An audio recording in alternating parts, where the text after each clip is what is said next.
What's happening, guys? It is Matt here from Sophisticated Obsession, back with another Labo fragrance review. Guys, you are absolutely loving these reviews, so as long as you keep loving them, I'm gonna keep making them. So today we are gonna be taking a trip to Moscow. Not literally taking a trip for a number of reasons. Lockdown being one, but any other reasons, I'll let you make the judgment of that. I'm not going to spoon feed you it. So today we are going to be reviewing Benjoin 19 from Moscow. Just a quick little recap. So a city exclusive is a fragrance that you can only purchase in a specific city where there is a Labo store. Normally you will have to go to that store in that city to actually purchase this fragrance, apart from the month of September. In September, Labo online opens up all of their fragrances so that you can purchase a city exclusive as if it was just a normal fragrance. Get that? Cool. Let's get into this.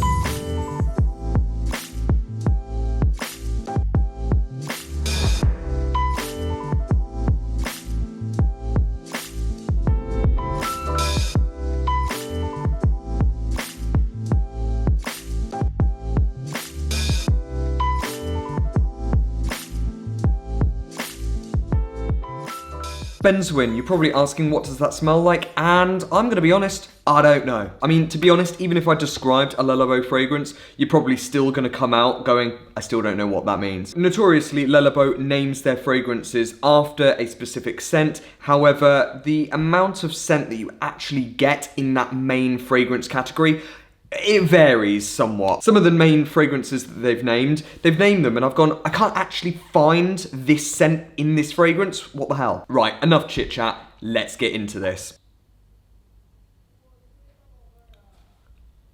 Can you hear that? I think there have been 2 people that have moved in next door and they are so loud. They were knocking on the wall earlier and I was really tempted to just knock back. Yeah, I don't think they're stopping anytime soon. If you hear chit-chat in the background, just ignore it. It's just my noisy neighbours.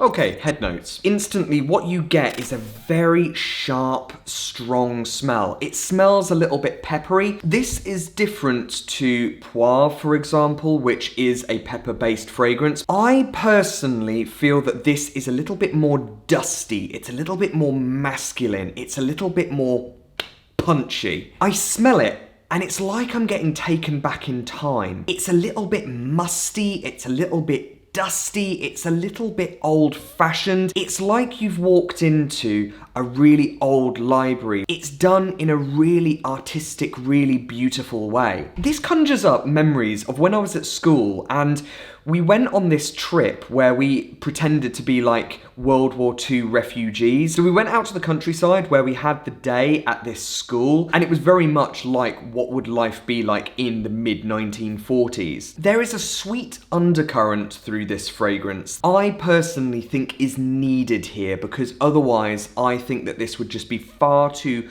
overpowering, strong, obnoxious, almost jagged-like. The sweetness then just adds a little bit of smoothness into this fragrance to make it a little bit more palatable. It's got like a cedarwood or sandalwood type of smell to it, but that is really what is supporting this fragrance. I would anticipate that on some people's skin, this would turn quite sweet, and I think in time, it will only get sweeter. There is something very classical about this fragrance. When I smell it, I smell a fragrance that is very traditional. It's a very warm scent and I think that there's like a bit of spiciness coming on just on the top of this to give it just a little bit more of a pop. It's cozy and I can imagine that as this dries down, it's gonna get creamier. In the background, now that I'm smelling it a little bit more and I'm getting deeper into this scent, there's a bit of oudiness coming through. It's not oppressive, it's not overpowering. I find that huge scents like oud or castoreum or civet,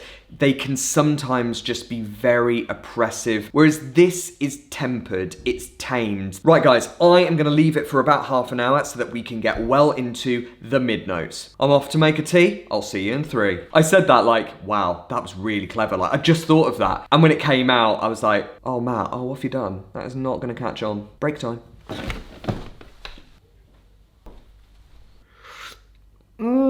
That was a mistake. Don't know why I just did that. Just scolded my tongue. Mid-notes. Okay, so the mid notes to this, we've still got some of those pepper notes that I think are just over the top of this fragrance that still just give this a bit of a spark. It's getting a bit creamier, and I personally feel like it's getting a little bit more powdery in the dry down as well. The woodsiness is still very strong, very apparent, really, really dominant. This scent doesn't seem to be relinquishing any of its power. It's like it's hanging onto my skin, like just claws in, like, no, I'm not going anywhere. You've got me for the week, lad. When I take this off, I'm gonna have to like literally bleach my skin. I really like this scent, but I can totally get where people are coming from if they say that they don't like it. I think it's because it's very strong, and that oud is kind of making more of an appearance now. As I'm smelling it more, there seems to be more amber coming through. Like there's a deeper, richer note coming into this, which I think is probably adding to that oud, and that's probably what is making this oud a little bit more prominent, and it's projecting it a little bit more. There's possibly a little bit of patchouli in there, but I mean, if there is, you're properly chefing it. Just adding a little bit of finesse of patchouli in there. There is something synthetic in here, which I can't quite put my finger on. It smells a little bit rubbery. Don't know. Not really going to pursue that, Matt, because I'm not really too sure what I'm going on about. Let's get into the base notes. From earlier when I tried my tea, it's just scalded my tongue and I've got like 3rd-degree burns. Now I've just got the effect of warm water in my mouth. I can't taste anything. What an oof. So we are now into the base notes. So it's been about an hour since I sprayed this. Jesus, do you see that?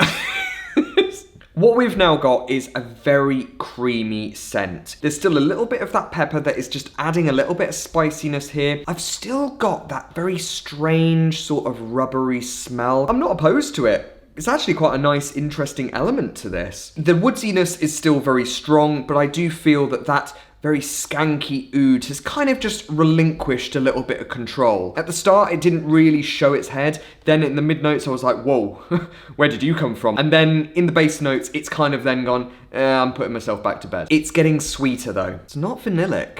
There's something different here. So I've just read into this because I'm like, what is that sort of spiciness? Like, where is that coming from? And where are those woodsy notes coming from? It came up with olibanum. So I typed in olibanum to Google because, you know, Google. And it came up with frankincense. Frankincense has a very sort of resinous, full-bodied smell. It's a little bit like incense, but it has a bit more of a woodsy, earthy undertone. That is exactly what I'm getting here in the dry down wholeheartedly. Looking back on it, that is probably what I got in the opening to this fragrance rather than that pepper note that I was talking about. Sorry guys, I'm sort of doing this back to front. I really like the dry down to this. I would say personally that this is the best part of the fragrance. So who do I think that this is for? I think that this is a mature scent. I just don't find this to be effeminate in any way, shape or form. Obviously with different skin types, you are gonna get something completely different. So it might be that those sweeter elements come out really, really heavy on somebody else's skin. But personally, from just what I'm smelling at the moment, no. Men, yeah, you're gonna get on this. It's very masculine. And if you have not done so already, definitely check out the video where I did the most masculine scent, because you will find this fragrance did very well. The overall impression from this is I don't think it's a young man's scent. This, I think, could be a signature scent purely because I do think you could wear this in the daytime. The frankincense, I think that makes this quite a nice daytime scent where it's a little bit of spiciness to make it a little bit interesting, but mainly it is a creamy, woodsy note. I think that this would work though as an evening scent when you maybe want to wear something a little bit darker, a little bit richer. I think this would work superbly. The one place that I just can't really get around would be work. Personally, I think that this is a little bit too aggressive. I think at work you'd maybe want to have something a little bit fresher, or maybe just something a little bit less oppressive for your peers so that you are then not going to set the fire alarms off. The overall performance to this fragrance, I think, is where this shines. I've had this on my skin for about an hour and I can't see this going anywhere until the end of the day, until I need to wash it off, until I need to scrub the first layer of skin off my wrist. It's very powerful. Those woodsy notes are still really, really strong. They're solid. They're very stable. They just have the same feeling as like a center block or your house foundations. They're just not going anywhere, which makes the performance to this scent incredibly good. The overall sillage of this fragrance, I think, is good. I think that you are going to get around about like a meter of good sort of projection going, but it's not overly powerful, which I think is really good, certainly for this scent and the notes that I have identified in here. Overall, it's a very interesting iteration. I do think that this would work for me, certainly in the evening when I'm then wanting to maybe wear something a little bit darker, a little bit richer. So there we go, guys. That is my review of Benjoin 19 from the city of Moscow. As always, if you are absolutely loving these videos, then make sure that you hit that like button and also let me know what fragrance you want me to review next. If you haven't done so already, check me out on Instagram to see what I'm getting up to on a day-to-day basis and see what absolute rubbish I am posting on my stories. And if you're feeling really, really generous, then please hit that big subscribe button. And that is everything. Hope you have an amazing day, whatever you are doing, and I will see you in the next one. Take care, guys. Bye-bye.